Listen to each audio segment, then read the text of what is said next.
Hex perks are the strongest type of perk in Dead by Daylight, powerful perks that can single-handedly influence the whole match by constantly regressing generators, instantly down survivors, being able to mori survivors, and much more. Yet, despite all of this, many hex perks are rarely ever used, and why is that?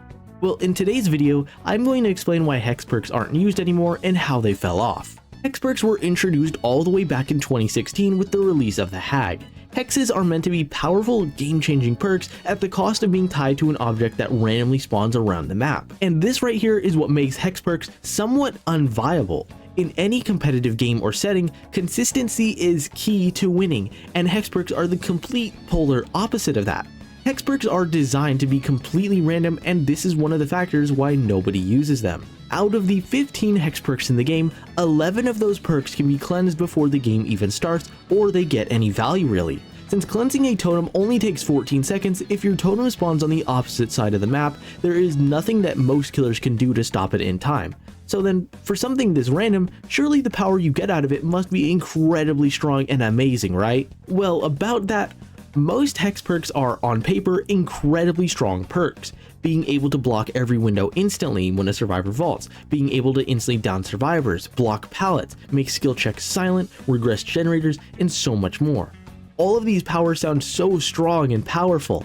However, in practice, all of these perks fail because, again, they are tied to an object that can randomly spawn around the map and be cleansed without you being able to do anything about it. Blood Favor, Crowd Control, Devour Hope, Haunted Grounds, Huntress's Lullaby, No One Escapes Death, Retribution, Ruin, Third Seal, Thrill of the Hunt, and Undying can all be cleansed as soon as the match starts and will never become a problem.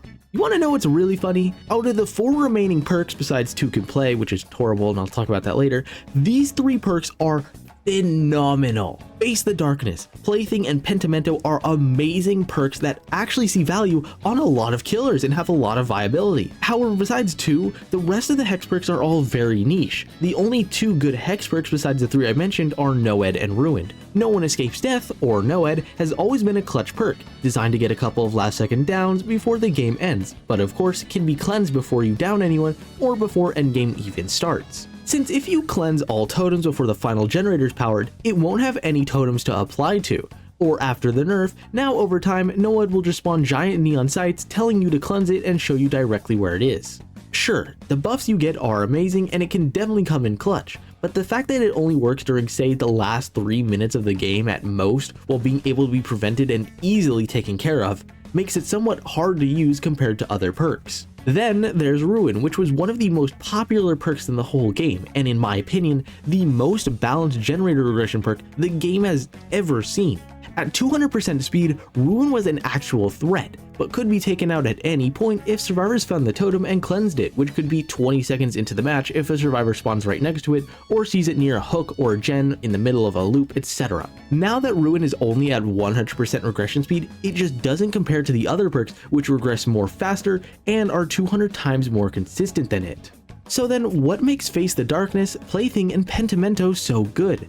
Well, it's because of one simple thing, and that's they do not spawn in as soon as the match starts. With these 3 perks and Noed plus 2 Can Play, when the match starts off, these perks aren't active yet and thus don't have a totem to go be instantly cleansed. Compared to, again, every other hex perk in the game, you will always get value out of these 3 perks, unlike It Takes Two, which requires you to get stunned, or Noed, which, like I mentioned before, can be stopped prematurely. For Face the Darkness, when you injure a survivor, a random totem becomes lit, and if that survivor becomes healed, it goes away, meaning that this totem both disappears and moves around the map randomly, which makes it much harder to cleanse and locate due to it constantly switching locations if it's active, compared to, again, every other hex perk, which spawns as soon as the match starts and stays put. With Plaything, every time you hook a survivor, a random totem becomes lit, tied to that hooked survivor, and for the first 90 seconds, only that hooked survivor can cleanse it, meaning that even if it lights up a totem next to another survivor, they can't do anything about it, so you are guaranteed value out of this perk. And Pentimento, which grants a myriad of debuffs to the survivors, which at all 5 stacks basically wins you the whole game like Exodia. This perk can become active when a totem is destroyed, and you can replace the broken totem with a Pentimento totem, granting you 1 stack. So if survivors cleanse a totem like Plaything, you get a stack out of it that you can choose to place wherever you want, whenever you want. So then what do we learn from this? A good hex perk is one that does not spawn instantly but happens later in the match. One of the biggest issues with hexes is of course the boogeyman of Dead by Daylight, Survive with Friends. Because in a normal solo queue match of the game, survivors can't share intel unless they bring some form of ore reading perk.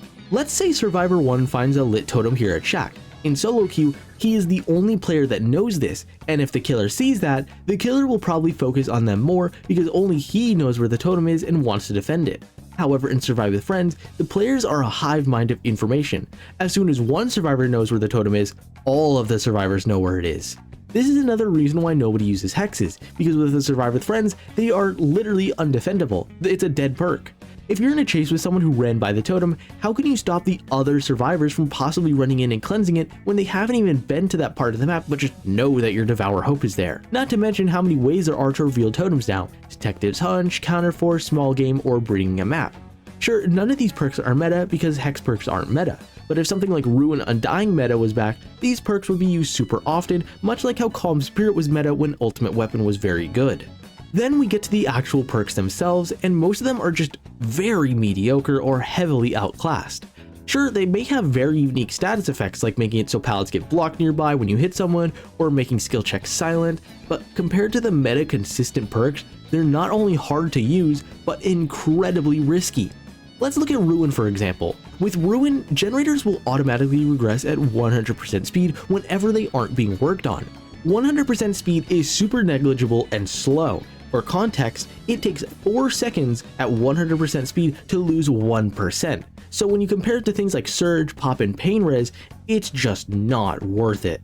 Not to mention that if Ruin is up, you cannot apply gen kicking perks like Nowhere to Hide, Overcharge, Oppression, Dragon's Grip, Machine Learning, etc. By using Ruin until it's cleansed, you just cannot use any gen kicking abilities, which is a massive detriment to it. For example, if a generator is at 80% and you had Pop Goes the Weasel, you would kick it and now it'd be down to like 50%. However, with Ruin up, you can't use Pop on it, so now it will slowly regress. It would take 40 seconds for it to lose 10%, compared to, spending 2 seconds kicking it and losing 20%. Why would you want to use a super slow 100% regression speed versus the instant 20+% that Pop and Pain Res can give? Or It Takes Two, finally talking about it now. I hate this perk, this is the worst perk in the game, which blinds survivors after you are stunned or blinded twice for a whopping 1.5 seconds. This perk is so bad because it's tied to a hex totem and it requires you to be stunned or blinded twice. If survivors don't bring flashlights, well, you have to rely on stuns, and the survivors realize you're going for a stun build with Enduring, Spirit Fury, and Hubris, well, they just pre-drop every pallet and deny you from using any of your perks. And then again, it's a hex, which means it can be cleansed at any time.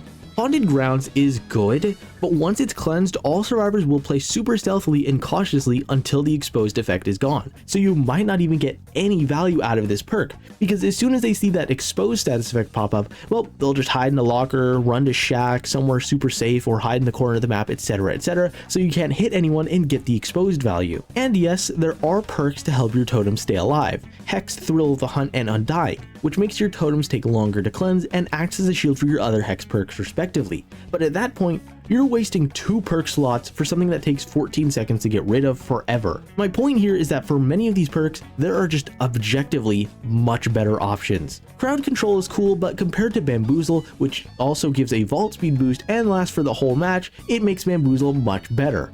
Lullaby is decent, but takes way too long to build up for it to be actually good, and of course gets countered by survivors having good reaction times. Retribution gives Oblivious to survivors for a time and reveals all survivors' auras, but again, Plaything exists and there's better aura reading like Floods of Rage, Barbecue, Nowhere to Hide, Darkness Revealed, etc, and with how meta Distortion is right now, might not even get value out of that part. Third Seal just sucks. Blindness is one of the weakest status effects in the whole game, since most killer powers are not blinded, or when a survivor is hooked, there's a giant bubble that appears showing you exactly where they are. My point is that while hex perks may be strong, there are just as good, if not better, consistent options available, or that they're too easy to get rid of, resulting in you getting zero value out of them. If we look at totems themselves compared to everything else in the game, they have not been changed ever. Hooks have gotten changed multiple times, from respawning, Omni unhooking or removing grabs, anti-camp, base kit borrowed time, gens have been changed to take longer but can only be damaged a certain number of times, endgame collapse, self-healing changes, etc. But for totems, they haven't gotten any changes other than boons existing, which is a perk type I already did a video on, but TLDR, there's better hexes. The only way for totems to get buffed is when a map is reworked and then behavior decides, maybe we shouldn't put the totems in shack or in main building right next to a generator or hooks, something like, nah, we'll do that anyways. So to summarize, hex perks are mostly mediocre perks that can be dealt with faster than they can do anything, and their abilities are very underwhelming when compared to other perks that are like them. So then, what can we do to change hex perks? Well, it's very simple, and just make it so that you can place your hex totem wherever you want. Make it like Pentimento, where you can see the auras of unlit totems and you can place down your hex perks there. However, there would be two issues with this that can be balanced around. One of the issues if you bring multiple hex perks is that behavior would either have to make it so that you randomly place down one of your hex perks on that totem, or then make a UI for it that allows you to toggle through your hex perks you have equipped if you have multiple. And then for any non-stealth killer, it would be really easy to find them. Say for example, you're playing against Trapper and suddenly you see him run to a corner of a map and come back. Now when you get off the gen, it surprisingly now has Ruin.